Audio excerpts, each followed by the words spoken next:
Êxodo capítulo 25, versos de 1 a 9.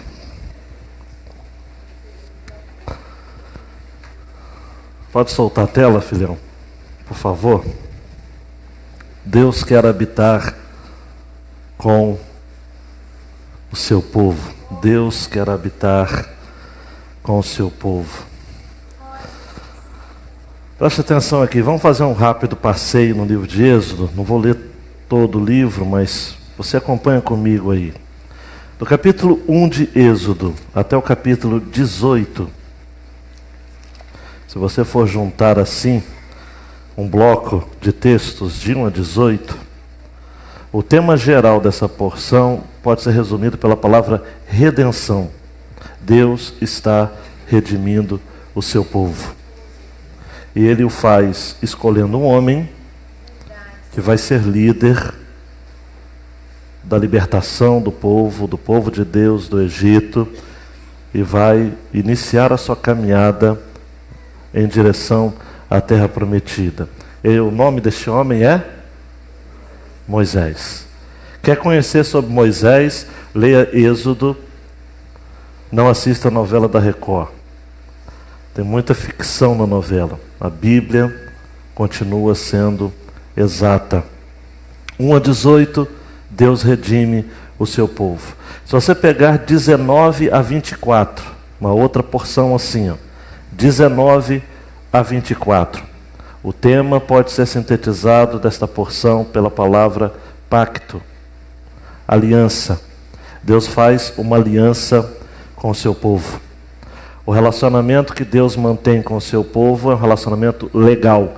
Mas não é legal da linguagem da moçada, não. Tá legal. É legal no sentido de jurídico. É um amor leal. É um pacto leal.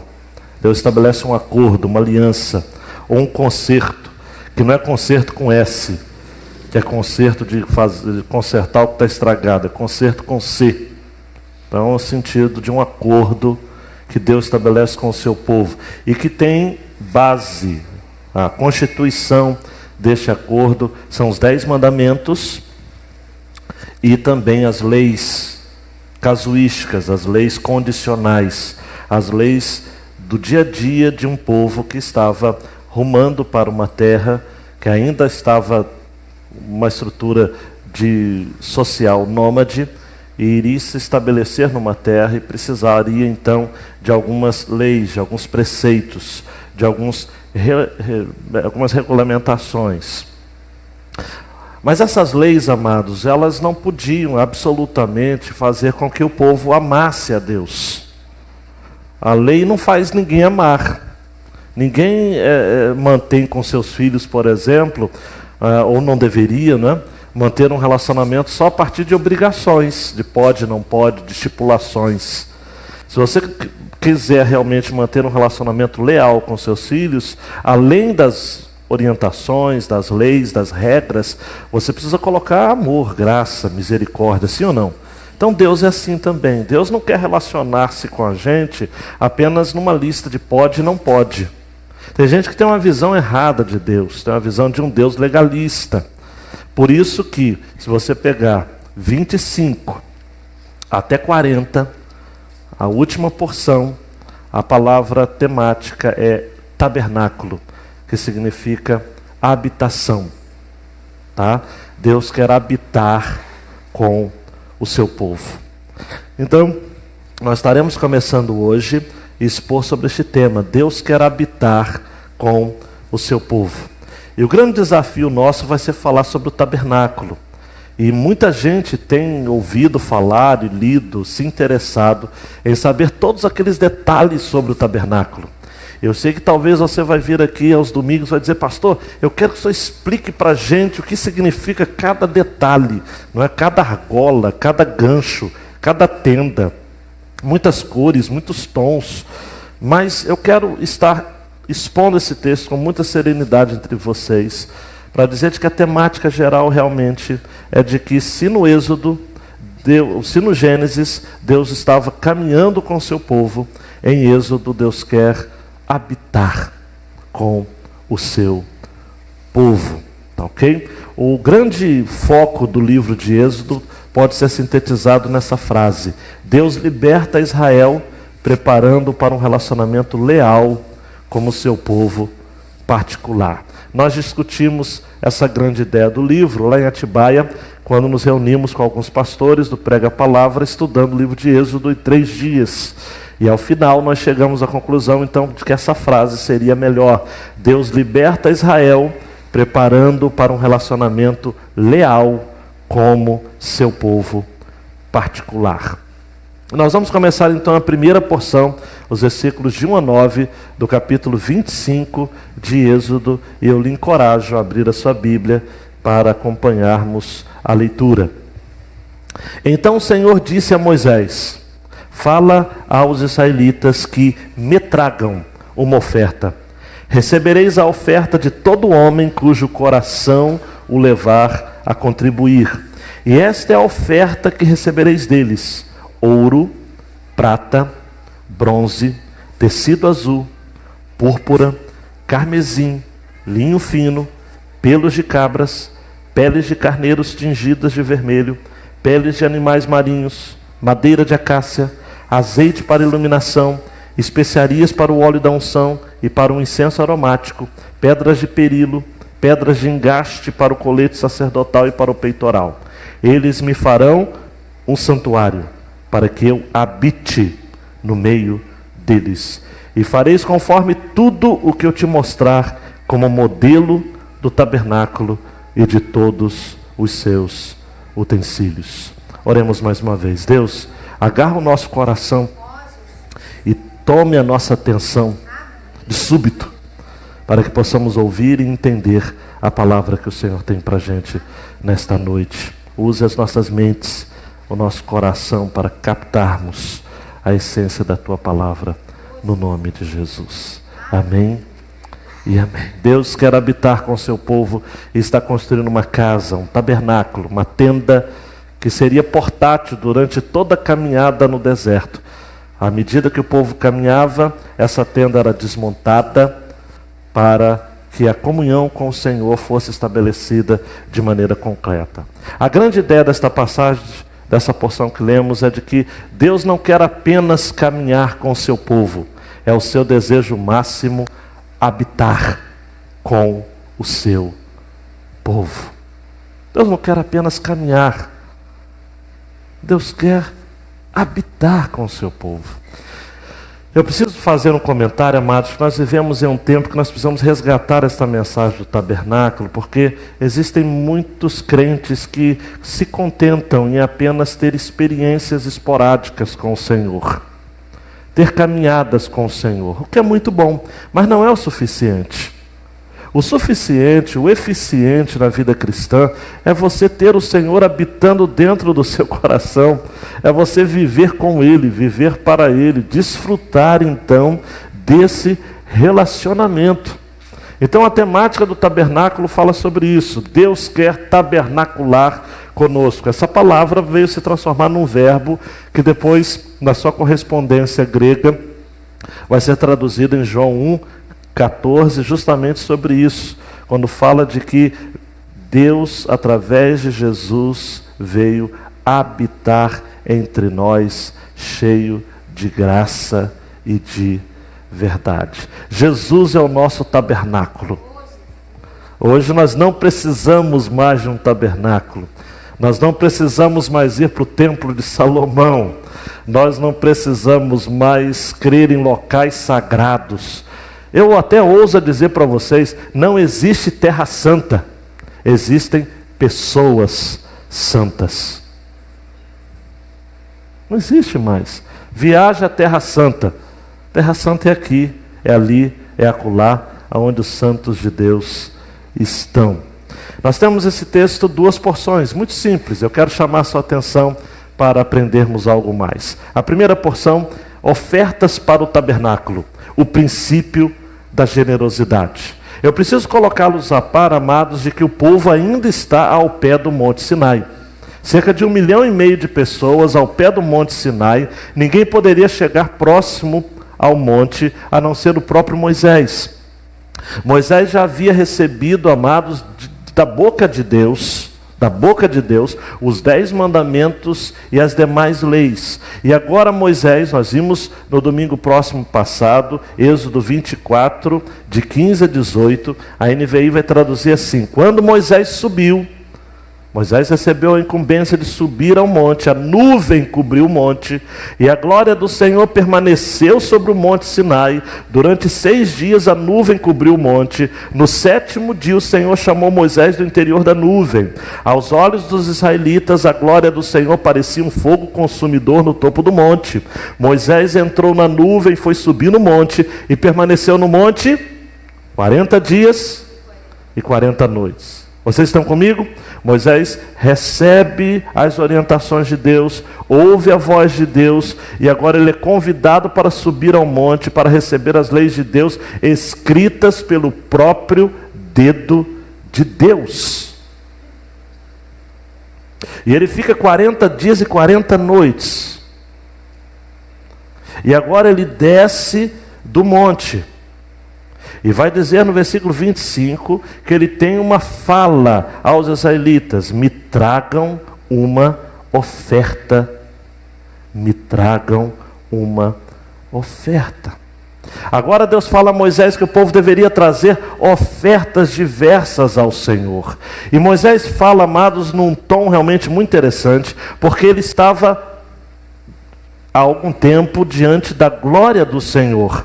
No versículo 16, quando o texto fala que a glória do Senhor permaneceu sobre o monte Sinai, o verbo permanecer no hebraico significa habitar. Mais tarde, já que o radical é saquem ou shaquem, desse radical vai surgir uma palavra que nós conhecemos e cantamos às vezes, Shekinah, que é a manifestação visível da presença de Deus. É a mesma palavra que vai ter o correspondente grego, skene, que será tenda ou tabernáculo, conforme João 1,14, no texto que eu citei, que Cristo veio e habitou entre nós. Então Moisés está debaixo da Shekinah de Deus. E agora então ele, imbuído dessa autoridade, imbuído dessa grande responsabilidade de falar em nome de Deus, ele falou, versículo 2, me tragam uma oferta, disse o Senhor. Deus, amados, não precisa de presentes do seu povo, mas eles recebem como parte de uma verdadeira adoração. Nesta passagem, o Senhor mesmo pediu aos israelitas ofertas específicas, tome nota, e voluntárias. A Nova Versão Transformadora traduziu assim o versículo 2: diga ao povo de Israel que me traga suas ofertas. Preste atenção: aceite as contribuições de todos cujo coração os dispuser a dar. As ofertas têm que ser entregadas à medida que o coração de cada pessoa se dispuser a dar. É uma maneira muito própria do original de dizer o seguinte: todo homem que desejar trazer ofertas, que tragam. E são ofertas voluntárias, ninguém pode impor ofertas. O próprio Deus está dizendo, amados, o versículo 2 é muito interessante. Diz o seguinte: olha, receba a oferta de quem tiver o coração disposto a contribuir. E tem que ser específico, por isso que fala em ouro, prata, bronze, tecido azul, púrpura, carmesim, linho fino, pelos de cabras, peles de carneiros tingidas de vermelho, peles de animais marinhos, madeira de acácia, azeite para iluminação, especiarias para o óleo da unção, para o incenso aromático, pedras de perilo, pedras de engaste para o colete sacerdotal e para o peitoral. Uma pergunta que talvez alguns de vocês estejam fazendo é o seguinte: de onde aquele povo que estava caminhando no deserto há tanto tempo tiraria tantas ofertas para entregar ao Senhor? Aí eu preciso refrescar a sua memória. Êxodo capítulo 11, versículos 1 a 3, vai dizer o seguinte, Êxodo 11, 1 a 3. E o Senhor disse a Moisés: ainda uma praga trarei sobre Faraó e sobre o Egito, depois vos deixará ir daqui, e quando vos deixar ir totalmente, a toda pressa vos lançará daqui. Fala agora aos ouvidos do povo que cada homem, preste atenção, cada homem peça ao seu vizinho, cada mulher à sua vizinha, joias de prata e joias de ouro. E o Senhor deu ao povo graça aos olhos dos egípcios. Também o homem Moisés era muito grande na terra do Egito, aos olhos dos servos de Faraó e aos olhos do povo. Se lembra desse episódio? Deus deu então orientação a Moisés para que o povo pedisse. Primeiro nível foi pedir. Cada vizinho ao seu vizinho. Vem cá, tem ouro aí? Tem prata? Tem cobre ou bronze? No original, bronze, cobre é a mesma palavra. Tecido azul? Púrpura? Caríssimo, hein, gente? Carmesim? Vermelho, né? Linho fino. Linho fino é coisa de príncipe.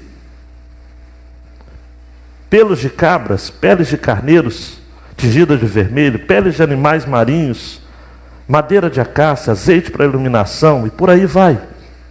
Então, inicialmente o povo pediu. Êxodo 12:36 diz: E o Senhor deu ao povo graça aos olhos dos egípcios, e estes lhe davam o que pediam, e despojaram aos egípcios. Aí o verbo já muda para despojar. Primeiro eles pediram e depois os egípcios estavam tão desesperados para que os hebreus fossem logo embora por conta das 10 pragas, que de repente eles fizeram o seguinte: nós vamos dar tudo que vocês querem, tudo que a gente tem.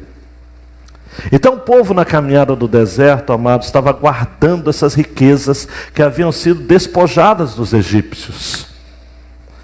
Deus não vai pedir oferta de alguém que não pode dar oferta. Deus só pede oferta de quem tem potencial para dar oferta. Quando Deus coloca no seu coração o desejo de você ofertar na casa de Deus, é porque Ele sabe que você tem condições. E Deus ama aquele que dá com alegria e não por necessidade. Deus é sábio, amados.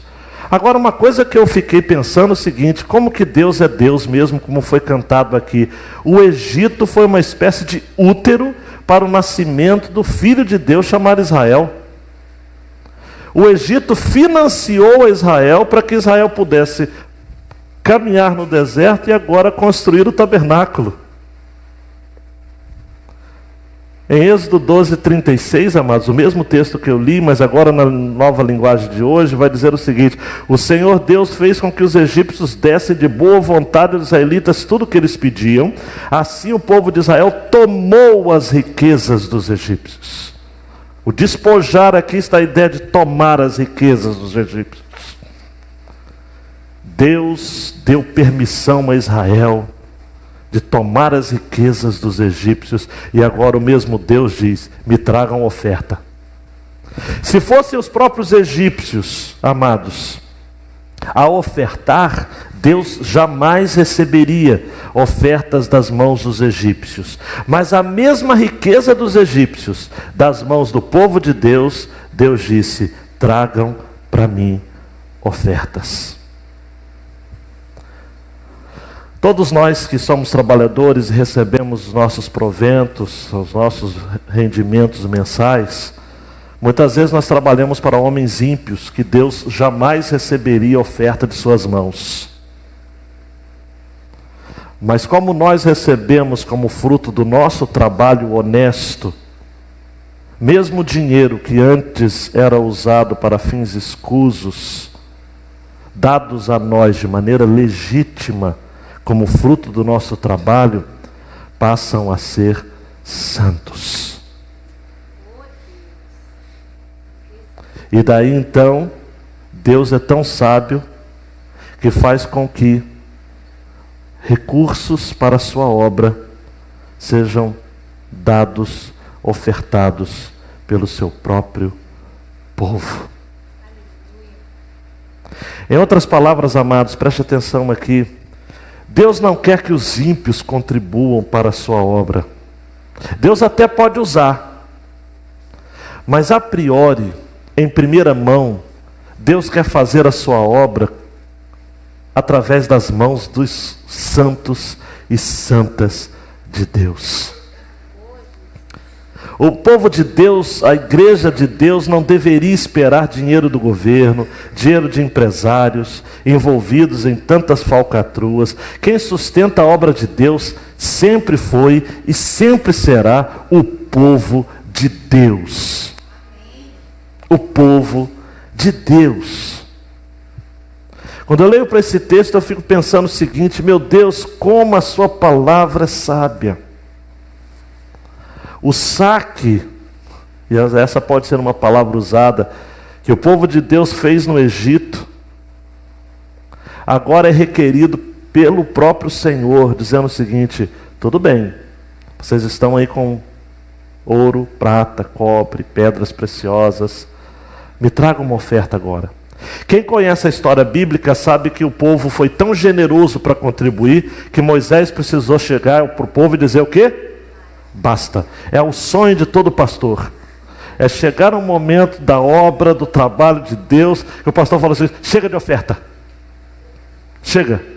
Já temos demais. E Moisés nos dá até um exemplo para os líderes.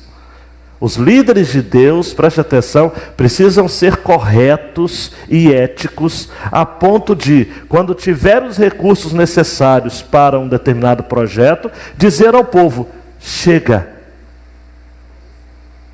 Chega, já temos o suficiente.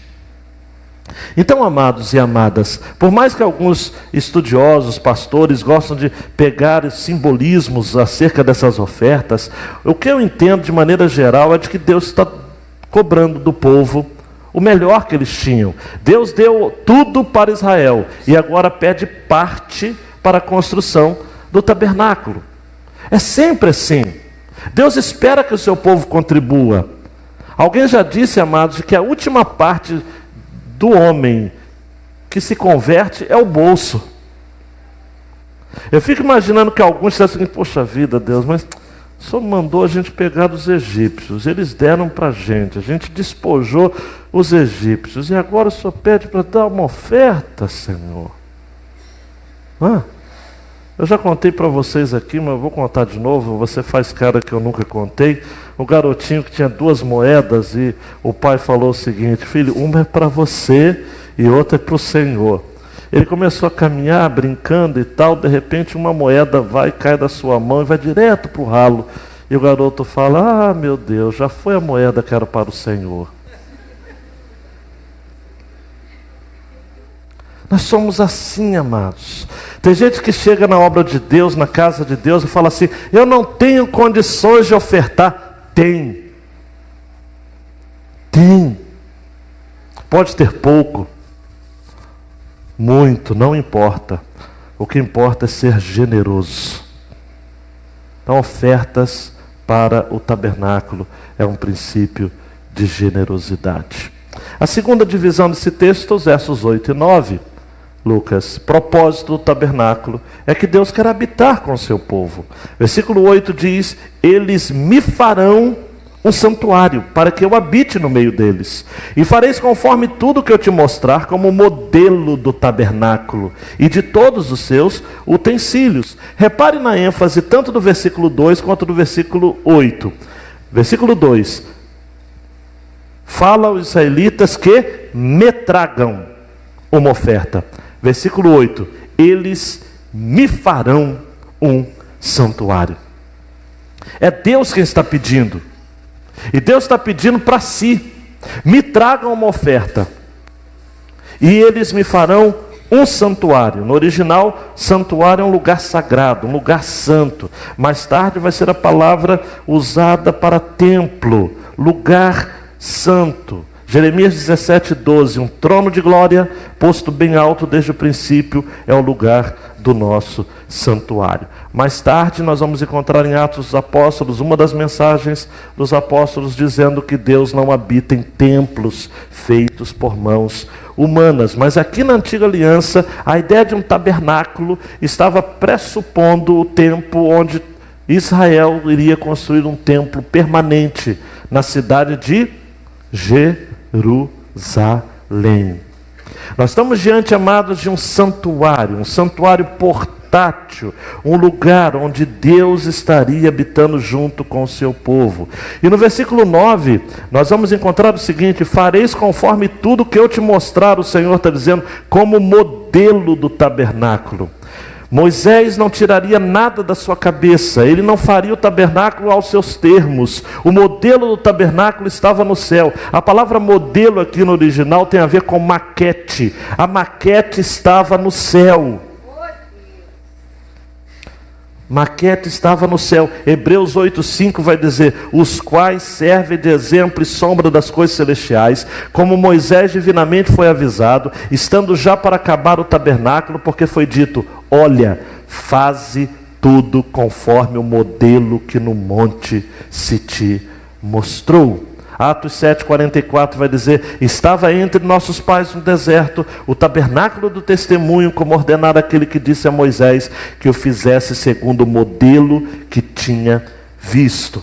Eu não sei se você já parou para pensar neste termo, amados, mas Deus tem um jeito de fazer as coisas. O tabernáculo deveria ser feito do jeito de Deus, com o modelo de Deus. Ao longo, amados, desses próximos domingos, eu acredito que a gente vai ficar, pelas minhas contas, 15 domingos pregando só sobre o tabernáculo. E nós vamos ver de que tudo foi feito para apontar para a pessoa de Jesus. Jesus seria então, o tabernáculo seria sombra de algo que viria no futuro. Moisés foi divinamente avisado dizendo o seguinte: não faça a coisa do seu jeito, não faça a coisa de qualquer jeito, faça as coisas de acordo com o modelo que eu vou te mostrar. Eu não sei se você sabia, mas Deus é arquiteto. Eu tenho falado tanto sobre o direito que veio de Deus, a arquitetura também veio de Deus. Hebreus 11:10 diz acerca de Abraão: porque esperava a cidade que tem fundamentos, do qual o artífice e construtor é Deus. Deus é construtor, é arquiteto. O termo no grego significa o planejador de cada parte e o integrador dessas partes numa só totalidade. O santuário deveria ser feito para Deus. Assim como a terra era sagrada, ou se tornou sagrada por conta da presença de Deus, desde a sarça em chamas, o santuário seria sagrado porque Deus estaria habitando lá. A palavra tabernáculo, amados, uma curiosidade, vem do latim tabernáculo, que significa tenda ou barraca. O dicionário Aurélio, por exemplo, vai definir tabernáculo assim: tenda portátil, que foi o santuário do Deus dos hebreus durante a peregrinação destes pelo deserto, símbolo da convivência do encontro entre Deus e o homem.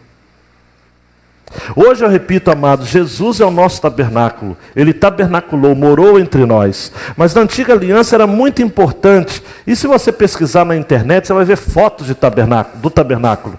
Eu vou trazer aqui ao longo das mensagens algumas fotos. Era uma tenda portátil. Se desmontava tudo, vez por outra, e continuava a caminhada.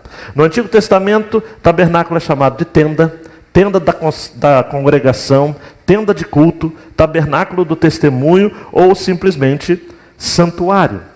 O tabernáculo, amados, nada mais é, minhas amadas, como sendo uma espécie de fotocópia divina. Eu deduzo essa expressão de Floyd Lee Gilbert, no seu excelente livro A Pessoa de Cristo no Tabernáculo. É um livreto da editora Fiel, bastante antigo, e ele vai dizer o seguinte: olha, assim como quando você vai pegar uma cópia e você precisa autenticar esta cópia, você precisa do quê? Primeiro você precisa de um original, não é? Para a pessoa realmente conferir que aquilo que você tem em mãos é uma cópia verídica. Segundo, você precisa de uma autenticação. E você paga, tá? Um selo de autenticação. E terceiro, você precisa de um registro num livro oficial, lá no cartório. Então, amados, Jesus Cristo é o original. O Espírito Santo é o autenticador. E a palavra de Deus é o livro oficial, onde a fotocópia foi oficialmente lavrada. Por isso que Floyd Lee Gilbert vai dizer no seu livro que em nenhum lugar do Velho Testamento existe um álbum tão completo e perfeito de Cristo como nesse santuário. Aí você estava pensando, mas pastor, isso é ideia de homem. Eu sei que quando eu cito aqui alguns estudiosos, tem gente que pensa o seguinte: ah, pastor, lá vem citar homens aí. Eu vou citar a Bíblia então, você gosta? Hebreus 8, 1 e 2. Ora, a suma do que temos dito é que temos um sumo sacerdote tal, que está sentado nos céus, à destra do trono da majestade. É Jesus, ministro do santuário e do verdadeiro tabernáculo, a qual o Senhor fundou e não o homem. Meu queridão, minha queridona, nós não estamos falando de um tabernáculo de homem, não estamos falando de uma construção que foi orquestrada por Moisés e seus auxiliares, e planta e registro na prefeitura do céu, nada disso, nós estamos falando de algo de Deus, não veio de homens. Estamos diante daquilo que eu posso chamar de marca da presença de Deus. Eu deduzo essa ideia do mestre Luiz Saião, marca da presença de Deus. E o Saião tem uma série chamada Rota 66. E eu ouvi a mensagem dele sobre essa porção. E o Luiz Saião, grande mestre, reitor do Seminário do Sul e pastor de uma igreja lá em São Paulo, lá nas Nações Unidas, ele vai dizer o seguinte: no Êxodo nós temos a presença de Deus sendo estabelecida. Primeiro, Saião fala, presença libertadora, a saída do povo do Egito. Segundo, a presença orientadora, Deus caminhando junto com o povo através da nuvem. De dia uma nuvem, de noite uma coluna de fogo, presença orientadora. E agora, a partir do capítulo 25 de Êxodo, nós temos aquilo que Luiz Saião chama de presença exigente. Eu gosto desse termo porque eu já trouxe aqui a vocês a tradução na linguagem de hoje sobre o nosso Deus é ciumento, o nosso Deus é zeloso. E a linguagem de hoje traduz como sendo Deus é exigente. Fale comigo, Deus é exigente. Deus é exigente. A presença de Deus é algo exigente. Êxodo 23, 32 e 33 diz: não farás aliança alguma com eles, os povos pagãos, ou com seus deuses. Na tua terra não habitarão, para que não te façam pecar contra mim, se servires aos seus deuses. Certamente isso será um laço para ti. No original será uma armadilha. Idolatria é armadilha. Olhe para mim, sonde o seu coração todos os dias da sua vida. Se porventura existe algo no seu coração que está impedindo o culto verdadeiro e único ao nosso Deus. Dinheiro pode ser um ídolo. Busca da fama pode ser um ídolo. Busca de reconhecimento dos homens pode ser um ídolo. A música pode ser um ídolo. Seu ministério pode ser um ídolo. Sua família pode ser um ídolo. Nosso Deus, amados, é um Deus exigente. Ou você cultua Ele do jeito dele, ou desiste. A ideia do tabernáculo, da questão da habitação de Deus com o seu povo, é de que Ele quer ser o único. Ele não quer ser o primeiro. Ele quer ser o único. Porque se tem primeiro, tem segundo, terceiro e quarto. Ele quer ser o único. Qual é o Shema no hebraico? Shema, em Deuteronômio. Ouve Israel, o Senhor é o único Deus. Único Deus. A grande diferença entre Israel e os outros povos é de que o Senhor habitava com o seu povo e manifestava a sua presença no tabernáculo. Êxodo 29, 45 vai dizer: e habitarei no meio dos filhos de Israel, e lhes serei o seu Deus. Preste atenção, as outras nações iriam conhecer a Deus a partir de Israel. Agora Deus só se revelaria diretamente a Israel. E Deus não tem problema em dizer o seguinte: meu compromisso é com Israel. Mais tarde um dos profetas vai dizer o seguinte, inspirado pelo Senhor: Deus não escolheu Israel porque era o povo mais numeroso, o povo mais fantástico da terra. Deus escolheu Israel por quê? Porque Ele quis. Ele olhou para Israel e falou o seguinte: é com você que eu vou estabelecer uma aliança. Um grupelho, gostou dessa? Um grupelho escravo no Egito, uma turma misturada, um povo misto, Deus falou o seguinte: vou libertar esse povo. Êxodo significa libertação. Deus chama esse povo, escolhe um homem para liderar.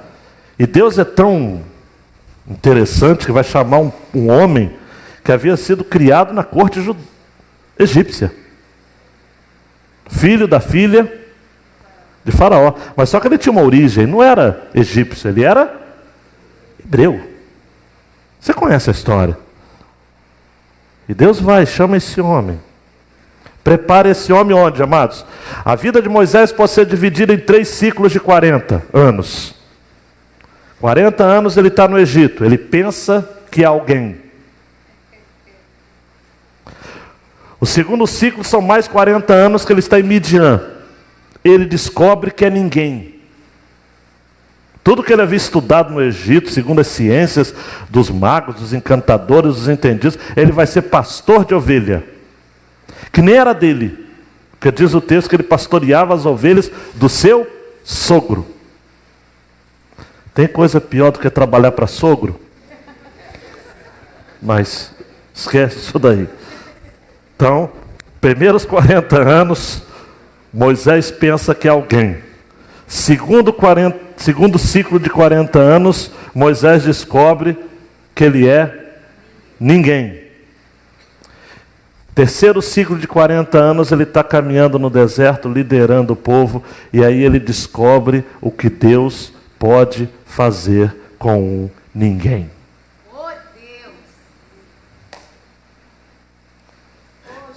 E Moisés fala assim: eu sou gago, pesado de língua, não tem problema, vou te chamar, Arão vai te ajudar. Deus usa as pessoas. E agora, amados, Deus está habitando junto com o seu povo, e de uma forma concreta, porque na antiga aliança, olhe para mim por favor, preciso lhe falar isso, é tudo muito concreto.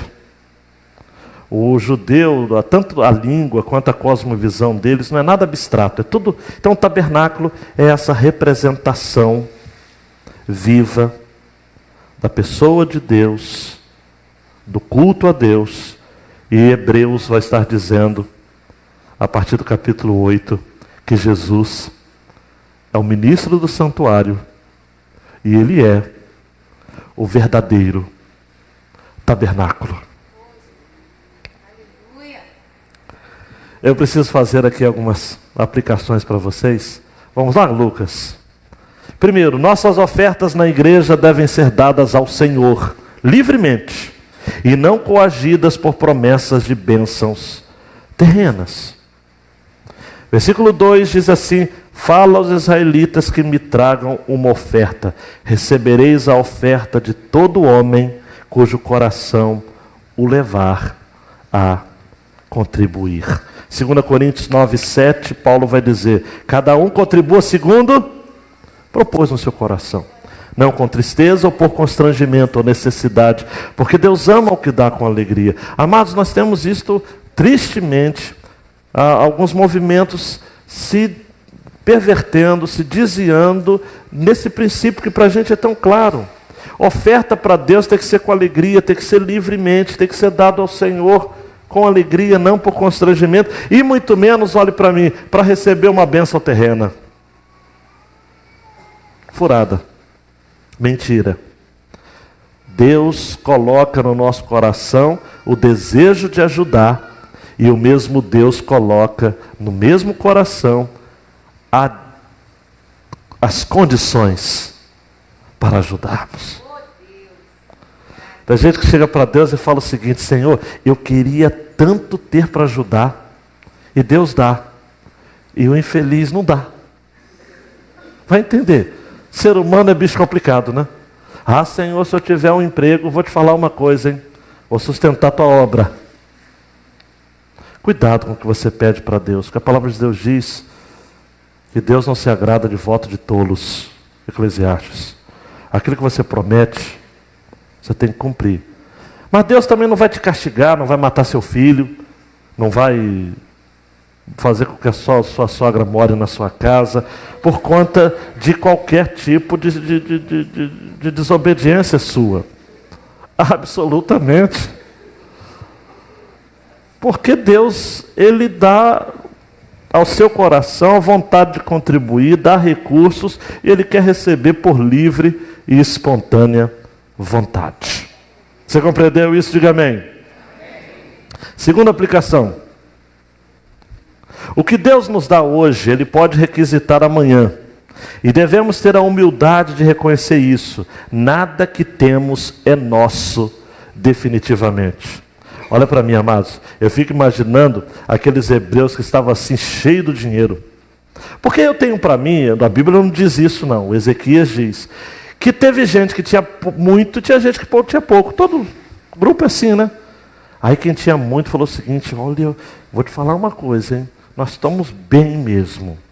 Aí de repente Deus manda dizer: me traga uma oferta. Ah, meu Deus do céu. Amados, o que Deus lhe dá hoje, amanhã Ele pode pedir de volta. Você precisa ter a humildade de reconhecer que nada é seu. Seu carro não é seu. Aí eu sei que tem alguns homens aqui dizendo: não, misericórdia, eu não aceito isso. Seu carro não é seu, cara. Teve um homem que tinha... Homem tem problema com o carro, não é? Homem tem problema com o carro. Tinha um homem que tinha tanto problema com o carro que quando acontecia ele ficava desesperado. Aí Deus falou com ele: rapaz, o seu carro é meu. Ele falou: tá bom, Deus, eu vou aprender isso daí. Aí teve um dia que ele estava no trânsito, foi parar no sinal, a pessoa de trás não viu, bateu na traseira. Ele ficou desesperado, falou: meu Deus do céu, olhou para Deus e Deus falou: é meu.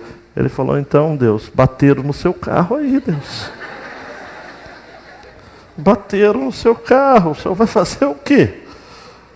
Tem gente que tem problemas, o seu carro não é seu. Sua casa não é sua. Tem gente, amados, que vive a vida inteira construindo uma casa que não vai dar tempo de morar. Pois ele está velhinho, gagá, e não desfruta da casa que ele construiu. Salmo 127, versículo 2, vai dizer: inútil vos é trabalhar tarde, até tarde, comer o pão que duramente granjeastes. Versão do Ezequias: comer o pão que o diabo amassou. Porque Deus dá aos seus amados enquanto eles dormem. Mas olha para mim, não é que você vai dormir, Deus vai dar. Trabalha e dorme, que enquanto você dorme, Deus continua trabalhando, porque Deus não tira férias, Deus está full time cuidando de você. Mas preste atenção, tenha a humildade de devolver para Deus aquilo que Deus lhe deu, se Ele pedir. Não se apegue às coisas.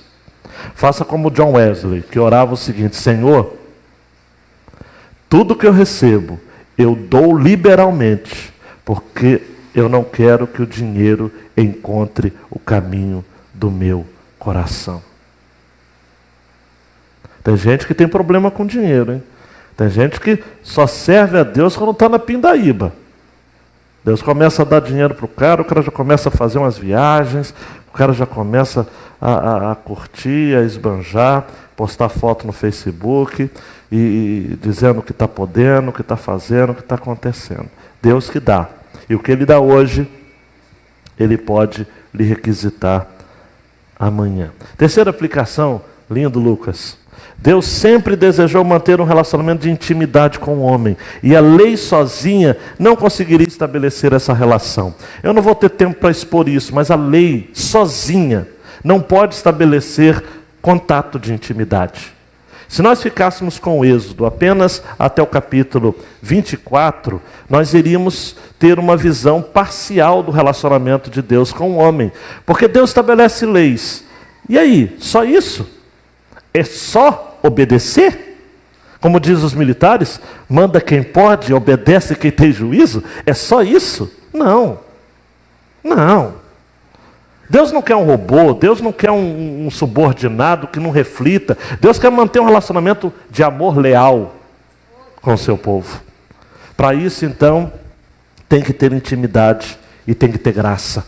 A lei sozinha não consegue. Por isso que Paulo vai dizer em Romanos 10:4, o fim da lei é Cristo, para a justiça de todo aquele que crê. Nós precisamos de Cristo, amados. Olhe para mim, nós precisamos de Cristo.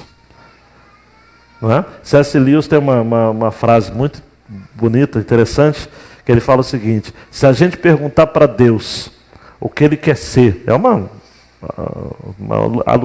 ficção, não uma figura de linguagem.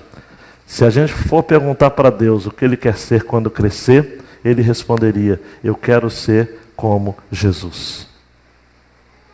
Jesus é a imagem exata, extrema, explícita do Pai. A gente só consegue manter intimidade com Deus através de Jesus. Por isso, amados, preste atenção aqui. Você ora para Deus em nome de Jesus. Tem pregador, amados, atualmente, que não está nem falando mais o nome de Jesus. Tem pregações que a gente ouve na internet, amados, que se fosse pregada de pastores, que se fossem pregados por sacerdotes muçulmanos, não precisaria nem filtrar. Por budistas, também não. A Bíblia, amados, não é um livro de autoajuda, não é um livro de filosofia para bem viver. Você ouve Augusto Cury, você ouve Laí Ribeiro, você ouve Paulo Coelho. Paulo Coelho tem umas historinhas interessantes. Você ouve essa turma. Agora, se você quer crescer na intimidade com Deus, tem que falar de Jesus, Yesu, Jesus. Ele é Jesus. Ele é quem permite-nos manter um relacionamento de amor com Deus. Por isso que a nossa oração tem que ser em nome de Jesus, sempre.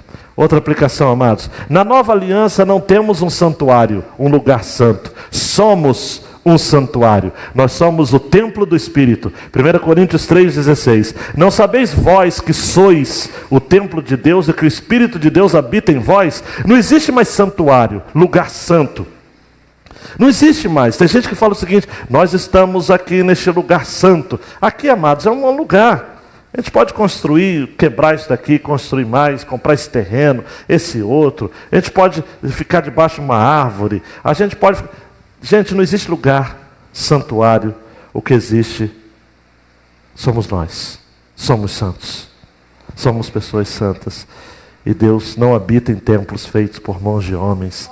Ele habita em corações de homens e mulheres que prestam a Ele um culto verdadeiro.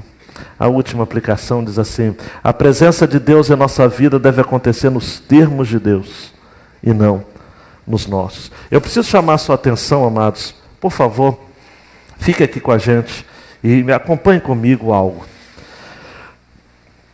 Algo que pouca gente se apercebe é de que quando Moisés subia para conversar com Deus, Êxodo vai estar dizendo que ele, quando voltava, o seu rosto brilhava, resplandecia.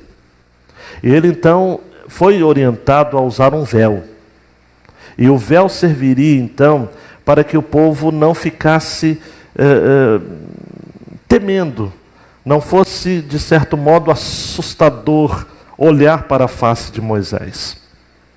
Então, de início, quem lê apenas o Antigo Testamento fica entendendo que o véu teria essa função de tentar esmaecer a glória de Deus que resplandecia no rosto de Moisés. Mas Paulo, preste atenção, sempre ele, Paulo, teve uma revelação divina de que Moisés colocava um véu por um outro motivo. Acompanhe comigo. 2 Coríntios 3,13 diz assim: e não somos como Moisés, que punha um véu sobre sua face, para que os filhos de Israel não olhassem firmemente para o fim daquilo que era transitório. Olhe para mim, em outras palavras, Paulo está denunciando aqui por revelação de que Moisés usava o véu porque a glória já estava se esvaindo, se desvanecendo, e Moisés por algum tempo desejava manter a imagem, manter a aparência, chamar a atenção do povo. Daí Paulo diz no versículo 18 de 2 Coríntios 3: mas todos nós com o rosto descoberto, refletindo como espelho a glória do Senhor, somos transformados de glória em glória na mesma imagem, como pelo Espírito do Senhor. Em outras palavras, Deus fala o seguinte: quer usufruir da presença de Deus, faça isso nos termos de Deus e não dos seus. Tire o véu. Tire o véu. Não seja escravo da aparência. Deus disse em 1 Samuel 16:7, não acerca de Davi, a quem Samuel julgava que não poderia ser, até mesmo porque para Samuel seriam um dos outros filhos de Jessé, homens fortes, briosos. E Deus disse então: não considere a sua aparência nem a sua altura, pois eu o rejeitei. O Senhor não vê como o homem vê a aparência, mas o Senhor vê o coração. Olhe para mim, amados, o homem tenta manter a aparência para que os outros homens vejam.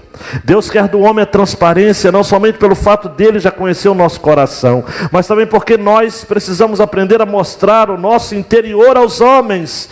Deus quer se revelar a nós, Deus quer estabelecer a sua presença entre nós, mas temos que estar com o rosto desvendado. Desvendado. Tem que ser do jeito de Deus, não pode ser do nosso jeito. E Moisés, amados, espertamente queria manter o seu véu, o seu rosto coberto por um véu, queria manter ainda a aparência, queria chamar ainda a atenção do povo. E Deus manda dizer, amados, através do apóstolo Paulo, que nós temos que nos relacionar com Deus com o rosto descoberto, refletindo como espelho a glória do Senhor, para sermos transformados de glória em glória na mesma imagem, como pelo Espírito do Senhor. Em outras palavras, amados, Deus quer manter um relacionamento conosco de maneira sincera, transparente, nos termos de Deus e não nos termos nossos. Em outras palavras, amados e amadas, Deus não se relaciona com grandes homens. Deus não se relaciona com grandes mulheres. Deus se relaciona com homens e mulheres que são grandemente usados por Ele, estão disponíveis para Ele. Você está aqui nesta noite, você deve estar sentindo: pastor, poxa vida, quem sou eu para que Deus se manifeste? Eu tenho tantas falhas, eu tenho tantas enfermidades de alma, eu tenho tantos limites. Deus está dizendo: eu quero você assim. Thomas Watson, grande puritano, dizia o seguinte: é melhor desmascarar nossos pecados antes que eles nos desmascarem. É preferível nos humilharmos diante de Deus e sermos quem somos do que tentarmos aparentar para os homens aquilo que não somos.